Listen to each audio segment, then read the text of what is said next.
Gulf खबरें में आप तमाम लोगों को वेलकम करते हैं। आज की वीडियो इंतहाई अफसोसनाक खबर जो है वो होगी, क्योंकि आज के दिन सऊदी अरेबिया के अंदर एक बड़ा हादसा पेश आया है, जिसके नतीजे में जो नौजवान हैं वो वहां पर हलाक हो चुके हैं। इस पर एक बड़ी रिपोर्ट को भी जारी किया गया है।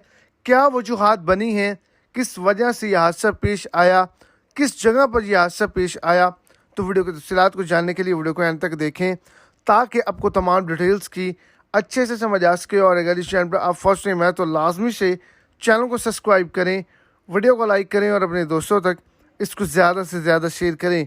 तो पहाड़ी रास्ते पर जो है गाड़ी खाई में गिर गई है, जिसके नतीजे में 4 नौजवान अफराद जो हैं वो जान की बाजी हार चुके हैं। जजान के मशरक में वाक़या हरूब कमिश्नरी के पहाड़ी रास्ते सहालील में ये हादसा पेश आया है।